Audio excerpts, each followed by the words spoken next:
So ఇప్పుడు IT ఇండస్ట్రీలో hot topic అంతా ఏఐ వల్ల బిల్స్ అనేది చాలా హ్యూజ్ అయిపోతున్నాయి అనేది.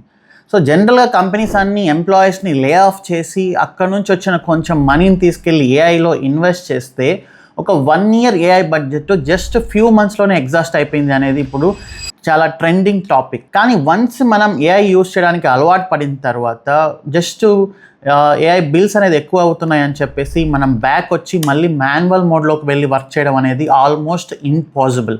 సో ప్రెజెంట్ కంపెనీస్కి కానీ ఎంప్లాయీస్కి కానీ ఉండే ఒకే ఒక్క ఆప్షన్ ఏఐని ఆప్టిమైజ్డ్గా ఎలా యూస్ చేయాలి అనేది.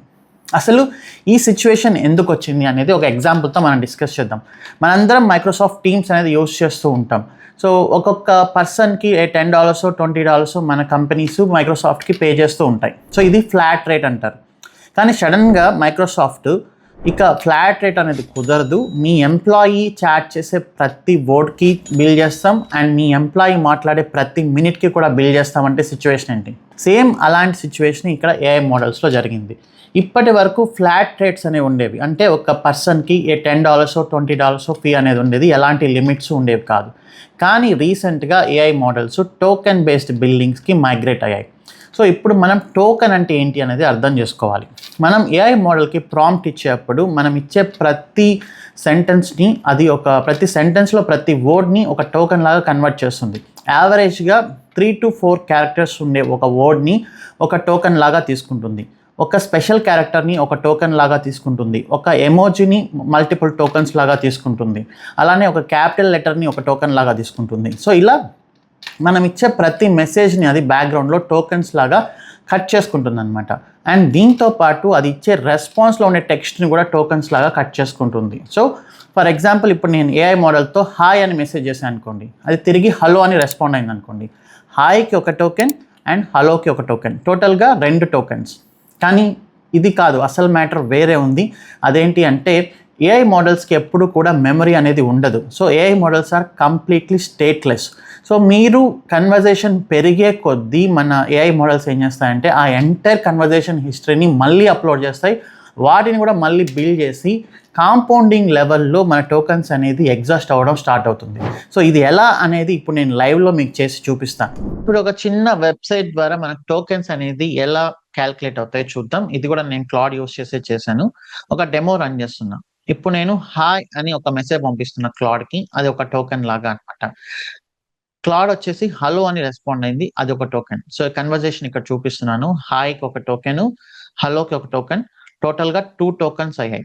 బట్ కన్వర్జేషన్ పెరిగే కొద్దీ టోకెన్స్ అనేది కాంపౌండింగ్ లెవెల్లో ఎలా ఇంక్రీజ్ అవుతాయో చూద్దాం. ఇప్పుడు నేను హౌ ఆర్ యూ అని పంపించాను. హౌ ఆర్ యూకి 4 టోకెన్స్. ఓకే, సో క్లాడ్ వచ్చేసి I'm doing well thank you అనేది 8 టోకెన్స్.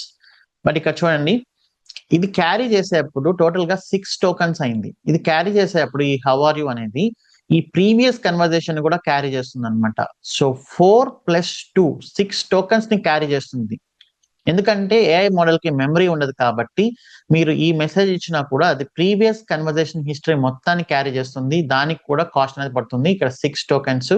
అండ్ రెస్పాండ్ అయినప్పుడు ఐఎమ్ డూయింగ్ వెల్ థ్యాంక్ యూకి 8 టోకెన్స్ క్యాల్కులేట్ అయింది. సో 8 + 6 టోటల్గా 14 tokens. So 6 input tokens, 8 output tokens, and ఇక్కడ 16 ఉంది చూడండి. సో ఏంటంటే మళ్ళీ బిల్లింగ్ అనేది వీటికి కూడా పడుతుంది, ప్రీవియస్ కన్వర్జేషన్ కూడా మళ్ళీ బిల్లింగ్ పడుతుంది. సో ఈ 14 + ఈ 2 టోటల్గా 16. ఇప్పుడు కన్వర్జేషన్ పెరిగే కొద్దీ బిల్లింగ్ అనేది చాలా హ్యూజ్ అవుతుంది. సో ఇప్పుడు నేను వాట్ ఈస్ టోకెన్ అని పంపించాను.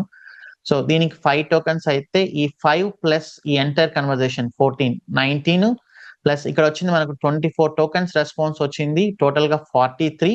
బట్ సెషన్ మొత్తానికి 43 + 14 + 2 59 టోకెన్స్కి మనకు బిల్ పడింది. సో ఇలా నేను కన్వర్జేషన్ పెంచుకుంటూ వెళ్తాను. పెంచుకుంటూ వెళ్ళినప్పుడు you can see here 158 input tokens, 82 output tokens, and then total session tokens వచ్చేసి 240. సో ఈ 107 + ఈ 74, ఈ 43, ఈ 14 ఇలా ఎంటైర్ హిస్టరీకి మళ్ళీ బిల్లింగ్ అనేది పడుతూ ఉంటుంది. సో నేను చేసిన ఈ కొంచెం చాట్కి నాకు పడిన కాస్ట్ ఆల్మోస్ట్ ఇండియన్ రూపీస్లో 28 పైస్. ఇక్కడ ఇంకోటి కూడా మనం అర్థం చేసుకోవాలి, ఇన్పుట్ టు అవుట్పుట్ బిల్లింగ్. ఇది ఓపస్ 4.7 లేటెస్ట్ మోడల్ కాబట్టి చార్జెస్ అనేది చాలా హ్యూజ్ ఉంటాయి. సో మనం చేసే ఇన్పుట్ టోకెన్స్ కి 1 మిలియన్ టోకెన్స్ కి $5 అయితే అవుట్పుట్ టోకెన్స్ 1 మిలియన్ కి $25 అనమాట. ఓకే. సో జనరల్ గా మనం ఇచ్చే ఇన్పుట్ చాలా తక్కువ ఉంటుంది, అవుట్పుట్ చాలా ఎక్కువ ఉంటుంది. సో ఇన్పుట్ కంటే అవుట్పుట్ కాస్ట్ ఇంటూ 5 టైమ్స్ ఎక్కువ. సో దానివల్ల చార్జెస్ అనేది చాలా ఎక్కువ మనకు పడుతున్నాయి. సో ఇదంతా ఎంటర్ప్రైజ్ బిల్లింగ్ లో యూసేజ్ లిమిట్స్ అనేది ఉండవు. మనకు పర్సనల్ బిల్లింగ్ అనుకోండి, మీరు పర్సనల్ గా ప్రో లైసెన్స్ తీసుకుంటే దానికి యూసేజ్ లిమిట్స్ ఉంటాయి. క్లాడ్ ఆటోమేటిక్ గా మనల్ని అలో చేయదు. బట్ ఎంటర్ప్రైజ్ బిల్లింగ్ లో యూసేజ్ లిమిట్స్ అనేది ఎప్పుడు ఉండదు. మనం ఎంత యూస్ చేస్తే అంతటికి బిల్ పడుతూ ఉంటుంది. బట్ లేటెస్ట్ గా ఏఐ మోడల్స్ ఎంటర్ప్రైజ్ లైసెన్స్ లో కూడా లిమిట్స్ ని తీసుకొచ్చాయి. ఎవరైతే అడ్మిన్స్ ఉంటారో వాళ్ళు లిమిట్స్ కూడా సెట్ చేసుకోవచ్చు. అది ఆర్గనైజేషన్ కి ఒక లెవెల్ సెట్ చేసుకోవచ్చు, యూజర్ కి ఒక లెవెల్ సెట్ చేసుకోవచ్చు, సాఫ్ట్ లిమిట్ సెట్ చేసుకోవచ్చు, హార్డ్ లిమిట్ సెట్ చేసుకోవచ్చు. అలా లిమిట్స్ సెట్ చేసుకోవడం ద్వారా మనం యూజర్స్ యొక్క టోకెన్ యూసేజ్ ని ప్రాపర్ గా మానిటర్ చేయొచ్చు. మైక్రోసాఫ్ట్ కానీ యూబర్ కానీ ఈ పాయింట్ ని పెద్దగా పట్టించుకోలేదు. ఓవర్ కాన్ఫిడెన్స్ కి వెళ్ళి వాళ్ళు ఎలాంటి లిమిట్స్ సెట్ చేయకుండా ఓవర్ గా యూసేజ్ చేయడం ద్వారా వాళ్ళ బిల్స్ అనేది ఎక్కువ వచ్చాయి. సో అందుకని వాళ్ళ లైసెన్సెస్ ని క్యాన్సిల్ చేసుకున్నారు. But definitely they will use another models or same Anthropic models with proper usage limits soon. So ఇక ఏఐ లైసెన్స్ ని క్యాన్సిల్ చేసుకోవడం అనేది ఆల్మోస్ట్ ఇంపాసిబుల్. మీకు టోకెన్స్ ఎలా వర్క్ అవుతాయి అనేది అర్థం చేసుకొని మాత్రమే మనం ఏఐని యూస్ చేయాలి. ఇక్కడ నేను క్లాడ్ కోడ్ ని నా విఎస్ కోడ్ కి ఇంటిగ్రేట్ చేశాను. ఇక్కడ నేను ఏఐ మోడల్ తో చాట్ చేస్తూ ఉన్నాను. ఓకే. సో ఈ కన్వర్జేషన్ అనేది చాలా లాంగ్ అయిపోయింది already. You can see this conversation అనేది చాలా లాంగ్ అయింది. సో కంటెక్స్ట్ అనేది ఒకటి ఉంటుంది అనమాట. కంటెక్స్ట్ అంటే ఏంటి అంటే ఒక సందర్భం లాగా. అంటే మీరు ఏదైనా ఒక టాస్క్ ని చేయాలి అనుకుంటే అదొక కంటెక్స్ట్ అనుకోండి. సో ఇక్కడ లిమిట్స్ అనేది ఉంటాయి మనకు. ఎవ్రీ కంటెక్స్ట్ కి మనకు 200K టోకెన్స్ లిమిట్ అనేది ఉంటుంది పర్సనల్ లైసెన్స్ అయితే. అదే ఎంటర్ప్రైజ్ లైసెన్స్ అయితే 500K టోకెన్స్ ఉంటాయి అనమాట. మీ కన్వర్జేషన్ పెరిగే కొద్దీ మీరు చాటింగ్ అనేది ఎక్కువ చేయడం ద్వారా మన టోకెన్స్ అనేది ఆల్రెడీ చాలా ఎక్కువ యూసేజ్ అనేది మనం చెప్పాం. ఓకే.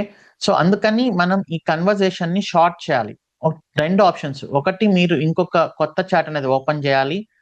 వేరే టాస్క్ అయితే మల్టిపుల్ టాస్క్స్ ని ఒకే దాంట్లో హ్యాండిల్ చేయకూడదు. మీరు ఒక టాస్క్ కి ఒక చాట్ మాత్రమే ఓపెన్ చేయాలి. మల్టిపుల్ టాస్క్స్ మీకు ఒకే చాట్ లో మీరు చేస్తూ వెళ్తే ఆ కన్వర్జేషన్ హిస్టరీ అనేది మళ్ళీ మళ్ళీ అప్లోడ్ అయ్యి బిల్ అనేది మళ్ళీ మళ్ళీ పడుతుంది. ఓకే. సో ఇక్కడ కన్వర్జేషన్ ఎక్కువైంది కాబట్టి నేను ఫస్ట్ ఒక కమాండ్ యూస్ చేద్దాం. యూసేజ్ అనే కమాండ్ కానీ మీరు చెక్ చేస్తే మీరు ఎంత యూసేజ్ లో ఉన్నారో అది మీకు చెప్తుంది. ఓకే. పర్సనల్ లైసెన్స్ అయితే ఇలా చెప్తుంది. ఒకవేళ కంపెనీ ఎంటర్ప్రైజ్ లైసెన్స్ అయితే వాళ్ళు సెట్ చేసిన లిమిట్స్ అనేది చూపిస్తుంది. అండ్ కన్వర్జేషన్ ని షార్ట్ చేయాలి అంటే /కాంపాక్ట్ అనేది యూస్ చేస్తే అదేం చేస్తుందంటే ఇప్పటి వరకు మీరు చేసిన కన్వర్జేషన్ మొత్తాన్ని సమ్మరైజ్ చేసి ఇక బిల్లింగ్ అనేది తగ్గిస్తుంది అనమాట. నేను /కాంపాక్ట్ అనేది రన్ చేస్తున్నాను. /కాంపాక్ట్ రన్ చేసిన తర్వాత ఈ కన్వర్జేషన్ మొత్తాన్ని సమ్మరైజ్ చేస్తుంది. ఇక ఆ సమ్మరీ అనేది నెక్స్ట్ మనకు ఇన్పుట్స్ లో వెళ్తుంది కాబట్టి మనకు కాస్ట్ అనేది చాలా డ్రాస్టిక్ గా తగ్గుతుంది. సో మీకు ఎప్పుడైనా కన్వర్జేషన్ ఎక్కువైంది అని అనిపిస్తే /కాంపాక్ట్ యూస్ చేయండి. ఎప్పుడైనా మీ యూసేజ్ ఎంత ఉందో చెక్ చేయాలనుకుంటే /యూసేజ్ యూస్ చేయండి. సో ఈ రెండు యూస్ చేయడం ద్వారా బిల్స్ కూడా చాలా తగ్గుతాయి, ఆప్టిమైజేషన్ కూడా బాగా అవుతుంది. సో ఇప్పుడు చూడండి, నేను కాంపాక్ట్ రన్ చేసిన తర్వాత 157K టోకెన్స్ ని రిలీజ్ చేసి ఇప్పటి వరకు ఉన్న కన్వర్జేషన్ మొత్తాన్ని సమ్మరైజ్ చేసింది. ఓకే. సో ఇక ఈ సమ్మరీ అనేది మనం కాపీ చేసుకొని కొత్త చాట్ అనేది స్టార్ట్ చేయొచ్చు. కొత్త చాట్ స్టార్ట్ చేయడం ద్వారా మళ్ళీ మనకు టోకెన్స్ అనేది చాలా తక్కువ ఖర్చు అవుతాయి అన్నమాట. ఓకే.